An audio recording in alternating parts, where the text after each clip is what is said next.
नमस्कार, आप देख रहे हैं एवी स्टार न्यूज। मैं हूं दिवाकर विक्रम सिंह।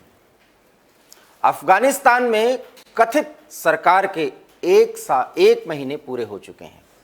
मैंने कथित शब्द का इस्तेमाल इसलिए किया क्योंकि जो सरकार बंदूक की नोक पर लोगों की हत्या करके, लोगों को जबरन हटा करके और बंदूक की ही ताकत पर सरकार कायम करने का, सरकार चलाने का ऐलान किया है, उसे कथित नहीं तो और क्या कहेंगे। लेकिन यह वैश्विक राजनीति की एक विडंबना है कि हमें यह कहना पड़ रहा है कि तालिबान सरकार के 1 माह पूरे हो गए और इस 1 माह के दौरान तालिबान ने जिस चालाकी से अपने आप को अफगानिस्तान में स्थापित करने की कोशिश की और इसके लिए जो कवायद उसकी तरफ से और उसको सहयोग देने वाले मक्कार देश पाकिस्तान, चीन, तुर्की और वो तमाम देश जो अमेरिका से बदला लेना चाहते हैं सिर्फ इस बात के लिए कि तालिबान को इसलिए अफगानिस्तान में स्थापित करना है क्योंकि अमेरिका को अफगानिस्तान से बाहर निकालना है। और इस तरीके से बिना किसी प्रतिरोध के तालिबान 15 दिन से भी कम समय में काबुल पर कब्जा कर लेता है और कब्जा कर लेने के बाद शरिया कानून और इस्लामिक सिद्धांतों पर तालिबान के वो कथित लड़ाके और उनके सरदार अब एक सरकार बना चुके हैं और उस सरकार का जो वजूद है वो पाकिस्तान की बदौलत, चीन के सहयोग से टिका हुआ है और अब पूरे विश्व के लिए न तो इसे उगलते बन रहा है और न ही निगलते, सिर्फ सबके गले की फांस ये तालिबान की सरकार है। क्योंकि 21वीं शताब्दी की राजनीति की ये और विडंबना है या आप कह सकते हैं एक त्रासदी है कि हम एक ऐसे सरकार को स्थायी रूप से मान्यता देने की वकालत कर रहे हैं जो जबरन हत्या, लूट और उन तमाम दूसरे रास्तों से धन कमाने का जरिया निकाला हो, जहां लोगों को वो चीजें मुहैया कराई जाती हैं जो अंततः मौत देती हैं। जी हां, हम बात कर रहे हैं उस तालिबान के और तालिबान के पास जमा हुए अकूत धन की, जो वो मादक पदार्थों के जरिए अफगानिस्तान और अफगानिस्तान से लगे पाकिस्तान के उस क्षेत्र से जहां पर तालिबान फलता फूलता रहा और 20 सालों में फलने फूलने के बाद अमेरिका और पाकिस्तान की मिलीभगत से एक बार फिर अफगानिस्तान पर राज करने चला है। तालिबान ने अपने शासन में इस 1 महीने में सिर्फ 2-3 बातें ऐसी दी हैं जिसे हम आप जानना चाहें और जरूर जानना चाहिए हमें, क्योंकि इसको जान लेने के बाद यह स्पष्ट हो जाएगा कि आने वाले समय में जब तक तालिबान अफगानिस्तान पर सत्तानशीन रहेंगे तब तक वो हमारे आपके चैन की नींद उड़ाते रहेंगे। क्योंकि ये नेता जो अपने आप को तालिबान का सरदार कहते हैं, मुखिया कहते हैं, उनकी सोच पूरी तरह से मध्ययुगीन है, जहां पर आधुनिक लोकतांत्रिक मूल्यों की, मान्यताओं की न तो कोई जगह है और न वो इसको सीख पाए हैं। लेकिन राजनयिक तौर पर अपने आप को स्थापित करने के लिए बहुत चालाकी भरे शब्दों का इस्तेमाल, वाक्यों का इस्तेमाल तालिबान के प्रवक्ता और उनके नेताओं की तरफ से की जा रही है, क्योंकि उसे वैश्विक बिरादरी से मान्यता मिलने की दरकार है। और इस चाहत में वो भारत के साथ भी संबंध रखने की बात करते हैं और कहते हैं, लेकिन उनकी कथनी और करनी में कितना अंतर है ये हमने 2001 से लेकर के और आने वाले तमाम समयों में देखा, जब पाकिस्तान के इशारे पर जो इनका जनक है, इस तालिबान के उत्पत्ति के पीछे जिस पाकिस्तान का हाथ है, उसका भारत के साथ किस कदर दुश्मनी और मतभेद का रिश्ता है, ये किसी से छिपा नहीं है। इसलिए जब तक अफगानिस्तान पर तालिबान का शासन रहेगा, हर उस एक भारतीय के लिए ये कांटों की तरह चुभता रहेगा जो तालिबान की कथनी, करनी और उनके कार्यशैली को बहुत अच्छी तरह से जानते हैं। बहरहाल ये सच है और ये कटु सच है कि अब तालिबान की सरकार अफगानिस्तान में है और काबुल पर बैठ करके तालिबान के नेता वो सब कुछ कर रहे हैं जो मानवता के दृष्टिकोण से, जो मतभेद को खत्म करने वाले सिद्धांतों के दृष्टिकोण से पूरी तरह से गलत है। अब हम आपको ग्राफिक्स के जरिए दिखाते हैं कि तालिबान किस तरीके से 15 अगस्त के दिन जब काबुल पर कब्जा करता है तो उसने क्या क्या किया। तालिबान ने अफगानिस्तान की राजधानी काबुल पर कब्जा किया 15 अगस्त को। जो बाइडेन ने अमेरिकी सेना की वापसी पर चुप्पी तोड़ी 17 अगस्त को। तालिबान के प्रवक्ता जबीहुल्लाह मुजाहिद ने जीत के बाद पहली प्रेस कॉन्फ्रेंस की। तालिबान ने महिलाओं के अधिकारों का सम्मान करने का वादा किया 17 अगस्त को। 17 अगस्त एक बहुत महत्वपूर्ण दिन है। 18 अगस्त को पूर्वी शहर जलालाबाद में तालिबान के खिलाफ विरोध का प्रदर्शन हुआ और 18 अगस्त को तालिबान की फायरिंग में कम से कम 3 लोगों की मौत हुई। 19 अगस्त को काबुल हवाई अड्डे पर अफरा तफरी के दौरान तालिबान के लड़ाकों ने फायरिंग की और फायरिंग और भगदड़ में कई लोगों की मौत। ये 19 अगस्त की खास बात रही। अस्दाबाद और काबुल में तालिबान के खिलाफ प्रदर्शन हुए 19 अगस्त को। ये हम आपको प्रतिदिन 15 अगस्त के बाद की चीजों को बता रहे हैं। तालिबान ने महिलाओं को काम से दूर रहने का फरमान जारी किया और देखिए किस तरीके से तालिबान अपना वास्तविक चेहरा दिखाया। 23 अगस्त को हाजी मोहम्मद इदरीस को केंद्रीय बैंक का कार्यवाहक गवर्नर नियुक्त किया गया और 26 अगस्त को काबुल एयरपोर्ट के पास बम ब्लास्ट में 13 अमेरिकी सैनिकों के साथ करीब 200 लोगों की मौत और हमले की जिम्मेदारी आईसिस के अर्थात आईसिस खुरासान ने ले ली। 27 अगस्त को अमेरिका ने काबुल एयरपोर्ट पर मारे गए 13 अमेरिकी सैनिकों के मौत का बदला लिया। यह अमेरिका का दावा था और काबुल में बम ब्लास्ट के मास्टरमाइंड के ठिकाने पर ड्रोन से हमला किया गया 27 अगस्त को और 29 अगस्त को अमेरिकी ड्रोन ने एक संदिग्ध आतंकवादी हमलावर को निशाना बनाया। 30 अगस्त को अमेरिका के सभी सैनिक अफगानिस्तान से वापस लौटे। एक महत्वपूर्ण दिन था और यूएस सेंट्रल कमांड के प्रमुख जनरल फ्रैंक मैकेंजी ने इसकी घोषणा की बाकायदा कि अब कोई वहां अमेरिकी नहीं रहेगा। 31 अगस्त को बैंकों पर लंबी कतारें दिखी, खाने की बढ़ती कीमतें दिखी, अफगानिस्तान में अफरा तफरी का माहौल और इस तरीके से 3 सितंबर को तालिबान ने पंजशीर पर कब्जे का दावा किया। नेशनल रेजिस्टेंस फ्रंट ने इस दावे को खारिज किया। 4 को उड़ानों और घरेलू सेवाओं के लिए काबुल हवाई अड्डा फिर से खोला गया और 7 सितंबर को तालिबान ने नई सरकार की घोषणा की।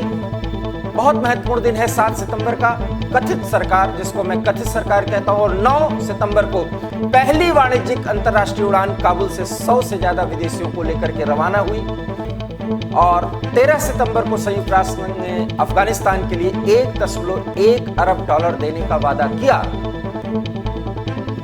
14 अगस्त को तालिबान के पूर्व सैन्य उपनिवेश से परिवारों को बेदखल करने की योजना का विरोध किया और 14 को ही दक्षिणी शहर कंधार में हजारों लोगों ने प्रदर्शन किया। तो इस तरीके से आप देख सकते हैं कि 14 अगस्त तक अर्थात 15 अगस्त को भी बातें वहीं पर पहुंची कि एक तरफ तालिबान ने दावा किया और 17 अगस्त को जो बाइडेन ने अमेरिका सेना की वापसी पर चुप्पी तोड़ी थी। ये बात और है।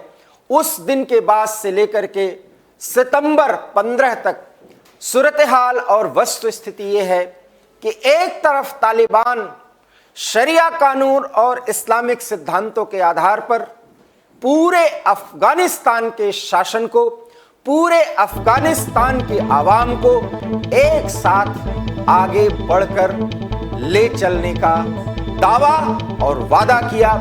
साथ ही साथ खबरें ये भी हैं कि अब एक एक करके तालिबानी अपने उन विरोधियों से बदला ले रहे हैं जिनके संदर्भ में उनके नेताओं की तरफ से यह कहा गया था कि वो हर किसी को सामान्य या आम मुआफी देंगे और सबको एक साथ अफगान नेशनलिस्ट जो फोरम है, जो धारा है, उसके साथ जोड़ेंगे। एक बड़ा सवाल बनता है कि जिसको राष्ट्रवाद या किसी देश की एक आवाम की जो धारा होती है उसके मायने ही पता नहीं है, वो तालिबान अब अफगानिस्तान के नेशनलिज्म को उभारने और उसके तहत सबको एक साथ ले चलने का दावा करता है, ये वादा करता है। ये उनके नेताओं की तरफ से कही तो जाती है, लेकिन यकीन मानिए जिस सरकार का गठन इनकी तरफ से किया गया, उसी सरकार में जिसको मुखिया बनाया जाना था उसको गोली मारी गई। जी हां, मैं बारादर की बात कर रहा हूं।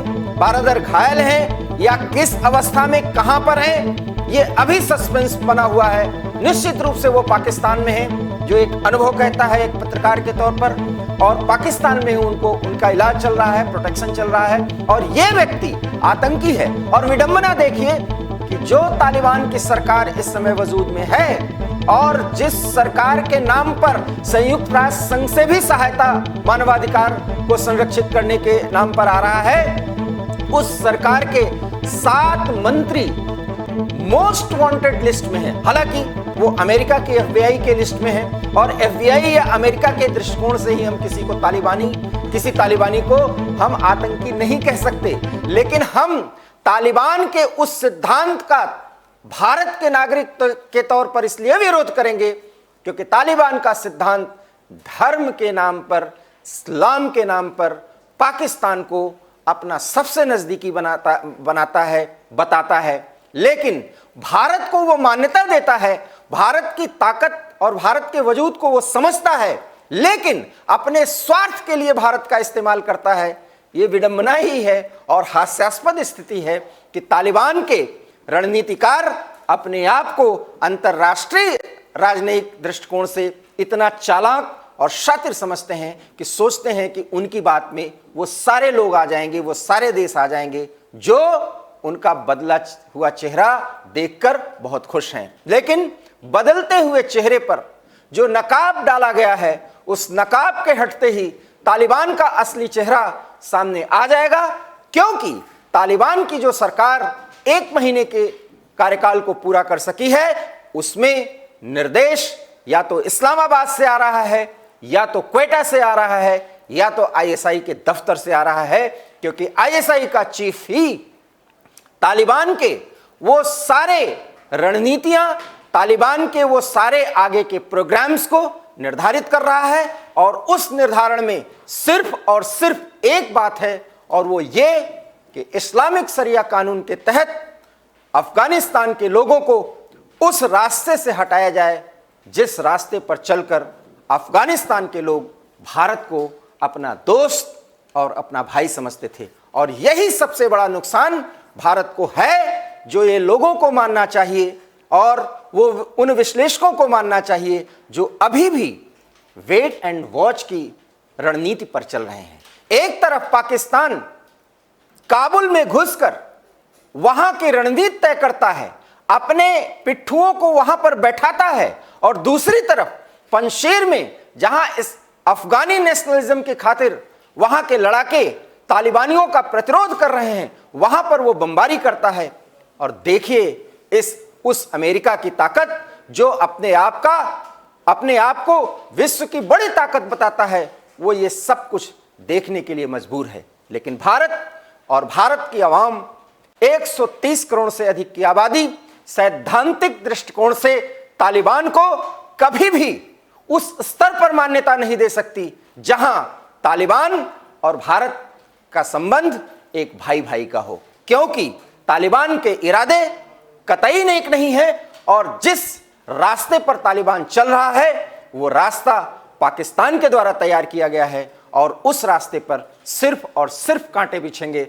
अगर भारत ने बहुत ज्यादा दोस्ती निभाई तो उसका नुकसान भारत को उठाना पड़ेगा। ये भारत की सरकार और भारत का राजनयिक पक्ष बहुत अच्छी तरह से समझता है। बहरहाल 1 महीने की तालिबान की सरकार की कार्यशैली, कार्यप्रणाली और उनकी कारस्तानी का जिक्र हमने आपके सामने किया। अब आप खुद तय कर लीजिए कि इस तालिबान से सीमा पार से आने वाला वो खतरा हमारे लिए चुनौती है, और इस चुनौती से निपटने के लिए हर एक देशवासी को हमेशा कमर कस के रखना चाहिए, क्योंकि तालिबान, पाकिस्तान, आतंकिस्तान सब एक दूसरे के पर्याय हैं, और इस पर्यायवाची शब्द में सिर्फ और सिर्फ एक ही समानता है, और वो ये है कि ये धोखा देकर के बहुत बड़ा नुकसान भारत को पहुंचा सकते हैं। हमें हमारी सेनाओं और हमारे सरकार पर पूरा भरोसा है, और अपने 130 करोड़ की ताकत पर पूरा भरोसा है और इस भरोसे के ताकत पर हम तालिबान और आतंकिस्तान के इस गठजोड़ को पूरी तरह से नकारेंगे, इसे परास्त करेंगे और अपने देश की सीमाओं को सुरक्षित करेंगे। एबी स्टार न्यूज में इतना ही। देश और दुनिया की तमाम बड़ी खबरों के लिए देखते रहिए एबी स्टार न्यूज। दीजिए इजाजत, नमस्कार।